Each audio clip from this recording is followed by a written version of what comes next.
este primer programa de Uno por Uno, aquí en DTV y en vivo, estamos recibiendo a la jueza Mariana Mota. Vamos a compartir nuevamente con ustedes más información sobre la historia de esta mujer que todos recordarán, porque sabe, doctora Mota, que usted lleva algo así como 13.000 minutos de aparición en los medios. Cara de sorpresa. Tal vez no usted, pero sí el tema Mota. Puede ser. Si lo comparamos con el presidente de la República, que por su verborragia, su estilo mediático y abierto, más o menos ocupa unos 2.000 por mes, vaya sacando la cuenta mientras vemos el informe.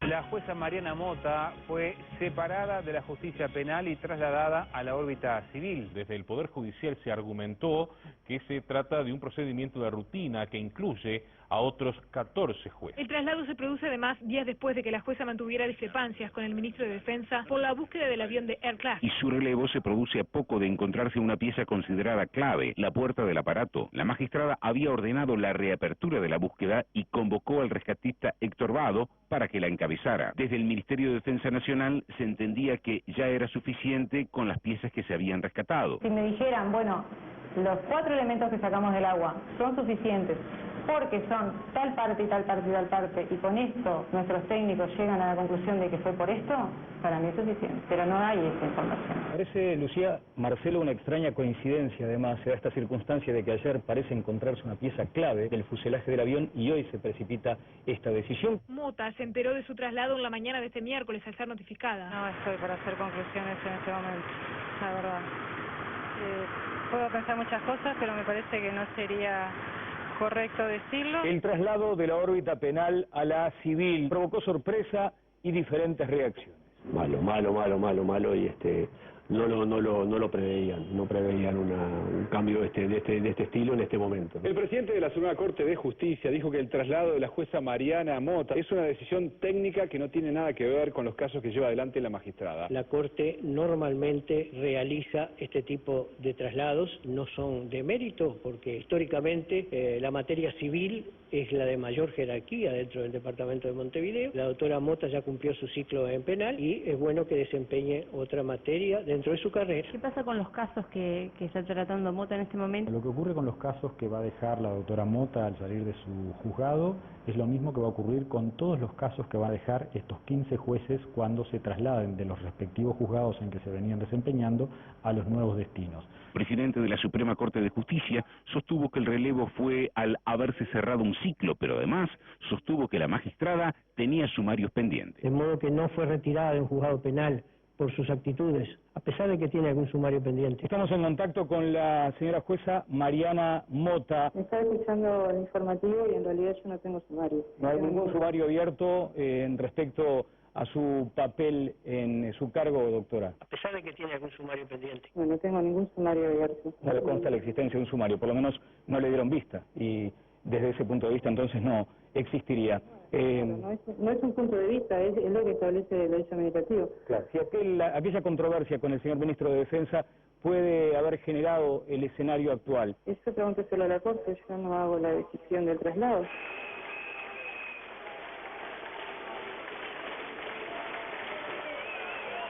¿Qué le dijo a la jueza? Que muchas gracias y que tenga mucha suerte.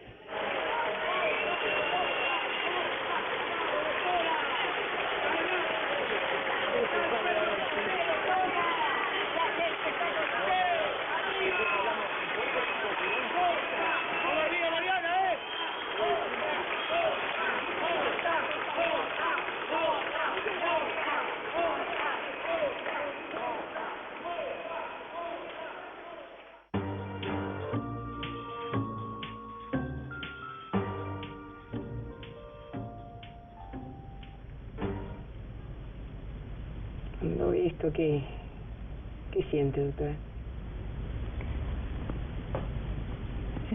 Muchas cosas, ¿no? Por un lado, lo que se ha estado trabajando, las dificultades tan importantes que había para poder avanzar.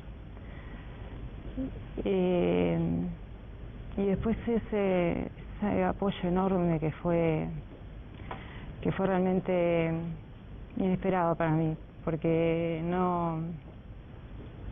nunca pensé, la verdad, nunca pensé que fuera a generar eso, nunca me di cuenta realmente. Me di cuenta de lo difícil que era avanzar y que era trabajar en algunos casos, pero no que hubiera generado esa adhesión de la gente. Y nada, de cierta manera es gratificante, es muy gratificante. Yo creo que un juez en cualquier materia que desarrolle, que trabaje, si recibe al final de su trabajo un reconocimiento, es porque en realidad hizo bien su labor.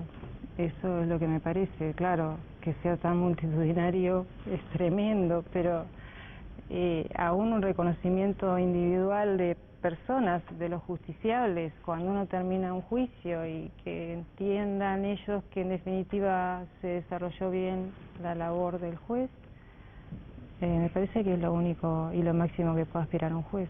Sin embargo, no fue así cuando el caso Calcaño, ¿no? En donde la familia militar, ahora estaba leyendo En Búsqueda, ¿no? Reivindican que fue el primer preso de la democracia que muere.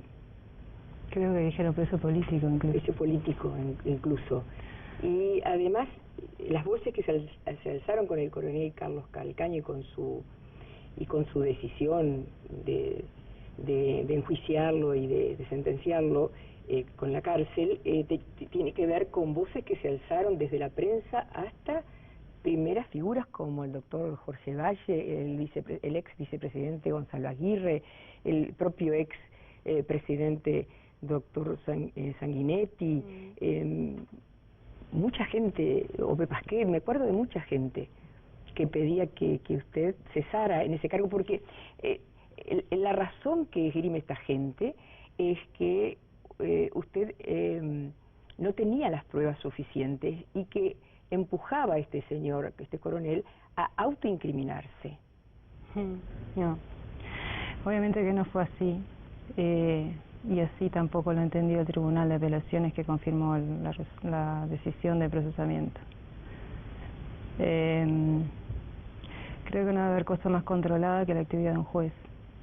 Desde que está el fiscal, por su otra parte la defensa, después esas resoluciones que dictan los jueces son posibles de ser revistas por un tribunal de apelaciones y eventualmente también por la Corte. No debe haber cosa más reglada que la actividad de un juez. Sin embargo, se dijo más de una vez que yo hacía cosas... como militante político se dijo. Como militante político, como... Que se reconfirma con su participación en aquella marcha del 20 de mayo, ¿no, doctora? Sí, cosas muy absurdas. Pero usted participó en esa marcha. Estuve en el lugar, circunstancialmente, y creo que no tengo prohibida la libertad de circulación, así que no sé cuál es el problema, más allá de que era una marcha que no tenía vinculación política partidaria con ningún partido, porque también se pretendió sacarme del Poder Judicial por esa circunstancia. ¿Del Poder Judicial en su conjunto? Del Poder Judicial en su conjunto.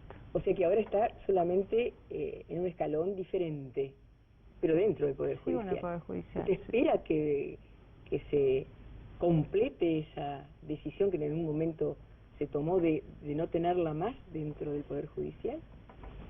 Supongo que no. Supongo que la ¿Desea decisión... o supone? Mis actuaciones como juez serán las que definirán si yo puedo seguir o no en el Poder Judicial, como las de cualquier juez, ¿no? Pero...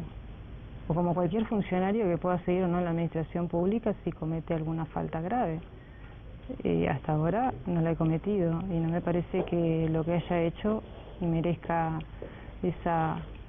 ese pedido que terminó formulándose, sí, por políticos. Ahora que se habla de presión al Poder Judicial, en ese momento hubo una presión directa, explícita y publicitada, pero no se habló de que había habido presión al Poder Judicial, y sin embargo la hubo. Y me llama la atención que nadie haya salido a defender al Poder Judicial como se defiende ahora, ¿no? Pero bueno. ¿El Poder Judicial fue sometido, cree usted, a las presiones políticas que en ese momento actuaron y que se esperó a este 15 de febrero? Porque en todo caso se movieron varias piezas, no usted sola, como decía el informe. ¿Se está refiriendo a lo que es el traslado en sí? Sí, el traslado en sí responde a una serie de movimientos que realiza la Corte, que está dentro de sus potestades hacerlo, pero cuando es inmotivado debería explicarlo. Los otros traslados que acompañan a mi traslado refieren específicamente, y cada uno de ellos, a ascensos, sea presupuestales o a cambios de lugar geográfico que se leen dentro de la carrera judicial como ascensos, como son acercamientos a Montevideo. Usted también había tenido un ascenso cuando llega a este juzgado penal de séptimo turno. Sin embargo, usted también en aquel entonces sintió que estaban cortando aquella investigación que usted estaba haciendo sobre aduaneros, ¿no? Sobre coimas, no me acuerdo. Sí, yo estuve en Ciudad de la Costa 3 años. Y en ese momento sí, se me traslada en el 2009, que paso a ocupar el cargo de penal séptimo, cuando estaba en un momento importante de una serie de investigaciones en dirección de aduana, concretamente del aeropuerto de Carrasco. Lo que quiero decir que no siempre los traslados significa sacar a la persona de un lugar importante. Para usted en ese momento fue un ascenso, en este caso usted siente que no lo es. No, en este caso evidentemente no es que lo sienta, en este caso no hubo ascenso. Cuando me trasladan a un juzgado civil no digo ascenso, es un traslado que se llama horizontal, de cargo a cargo. Lo que pasa es que cuando la administración tiene determinadas personas desarrollando determinadas funciones, vuelvo a lo anterior, ¿cuál es las razones de buen servicio? No es que yo sea inamovible ni nadie sea inamovible, sino que como razón de servicio, si uno tiene a su cargo una serie de causas que requieren determinado estudio, que requieren de un importante análisis de documentación, que requiere recabar una cantidad de pruebas como se recabó, bueno, perfectamente se puede cambiar, nadie dice que sea ilegítimo, pero no obedece a un sentido de servicio, porque quien pasa a ocupar ese lugar tiene que ponerse a estudiar todo lo que hizo el otro, en casos muy específicos como son los casos de derechos humanos.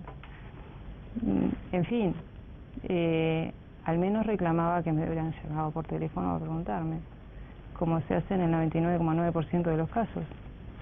Pero bueno, no ocurrió así, y creo que lo que generó todo esto es justamente la circunstancia de que el traslado de un juez, hoy me llamo yo, pero mañana es otro, porque no estoy personalizando, sino el hecho de que el traslado de un juez, cuando tiene en su trabajo una serie de casos que son muy sensibles y que lleva determinado conocimiento, obstaculiza, enlentece esas investigaciones. Más allá de que quien venga en lugar de lo pueda llevar con la misma sapiencia, eso yo no lo sé, pero en el momento se cuestionó por esa circunstancia, porque enlentece, obstaculiza, cuando el Uruguay debió asumir y debe hacerlo la investigación de estos delitos.